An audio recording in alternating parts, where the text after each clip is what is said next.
नमस्कार, स्वागत है आपका टीवी9 भारतवर्ष के स्पेशल बुलेटिन में। आपके साथ मैं हूं सुमेरा खान। आगे बढ़ने से पहले एक नजर इस वक्त की 25 बड़ी खबरों पर। लखनऊ में मूसलाधार बारिश से शहर में जल सैलाब। विधानसभा के मुख्य भवन के अंदर भी घुसा पानी। कई विधायक और मंत्रियों के आवास में भी पानी घुसा। भारी बारिश की वजह से लखनऊ का हजरतगंज चौराहा बना तालाब। नगर निगम के दावे खोखले साबित हुए। सीवर जाम होने से पानी की निकासी नहीं हो पा रही है। लोगों को हो रही है परेशानी। लखनऊ के नगर निगम के कार्यालय में भी भरा पानी। काम करने वाले कर्मचारी और अधिकारी पानी के बीच ही बाहर निकले। कार्यालय के निचले फ्लोर के हर कमरे में पानी घुसा। वायनाड लैंडस्लाइड हादसे पर राज्यसभा में बोले अमित शाह। वायनाड लैंडस्लाइड पर राजनीति दुखद है। 23 जुलाई को केरल को बारिश पर चेतावनी दी गई थी। केरल सरकार ने चेतावनी को नजरअंदाज किया। अमित शाह ने पूछा, चेतावनी के बावजूद केरल सरकार ने लोगों को पहले क्यों नहीं हटाया? हमारे पास 7 दिन पहले अनुमान बताने वाला अर्ली वार्निंग सिस्टम है। 23 जुलाई को ही एनडीआरएफ की 9 टीमें मदद के लिए भेजी गई।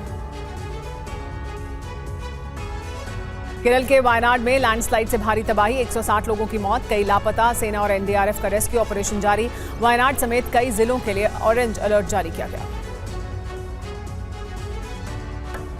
जाति विवाद पर बीजेपी के संबित पात्रा ने कहा, राहुल से कोई जाति पूछ ले तो हंगामा हो जाता है, लेकिन राहुल जजों, सैनिकों, अधिकारियों की जाति पूछते हैं। अनुराग ठाकुर ने राहुल गांधी का नाम नहीं लिया।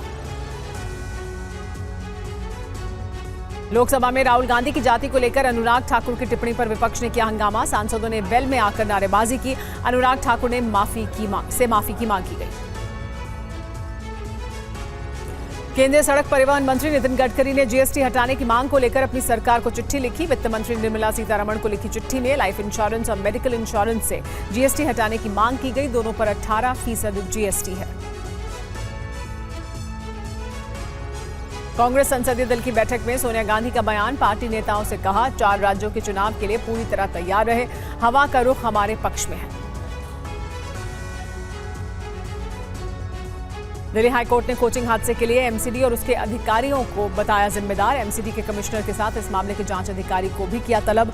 शुक्रवार को अगली सुनवाई होगी। जांच ठीक नहीं हुई तो सीबीआई को सौंप सकते हैं केस। दिल्ली में एमसीडी कमिश्नर से मुलाकात के बाद प्रदर्शनकारी छात्रों ने खत्म किया धरना। एमसीडी कमिश्नर ने छात्रों की मांगें मानी। कोचिंग में 3 साथियों की मौत के बाद लगातार प्रदर्शन कर रहे थे छात्र।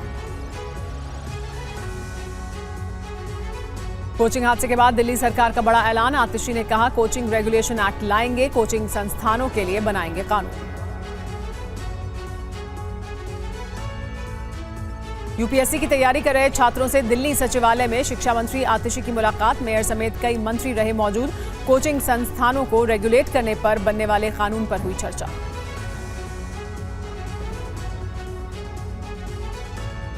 बिहार के सुपौल के प्राइवेट स्कूल में नर्सरी क्लास के 5 साल के छात्र ने तीसरी क्लास के छात्र को मारी गोली।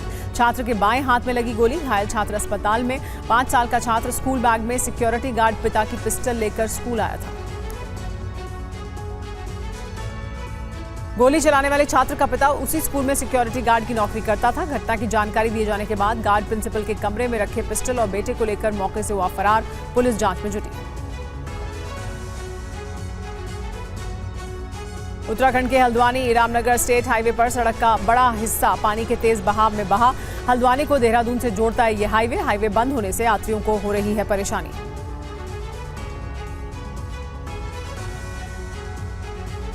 उत्तरकाशी में बारिश के बीच एक बार फिर लैंडस्लाइड हुई है। यमुनोत्री हाईवे पर डाबरकोट के पास पहाड़ों से मलबा आने से रास्ता बंद हो गया।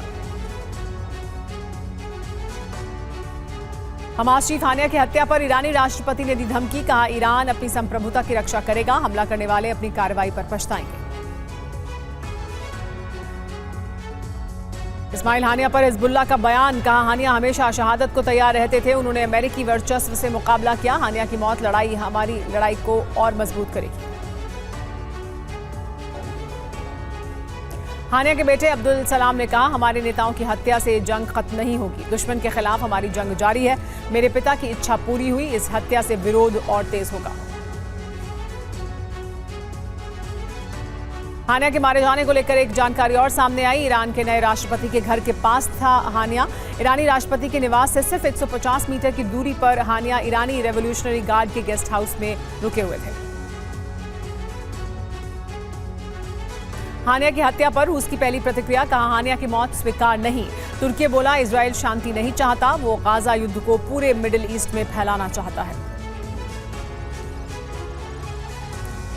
हिजबुल्लाह के हमले का इजराइल ने लिया बदला। लेबनान के बैरूत में हमले में हिजबुल्लाह का टॉप कमांडर फौद शुकर मारा गया। फौद शुकर हिजबुल्लाह चीफ नसरल्लाह का वरिष्ठ सैन्य सलाहकार भी था।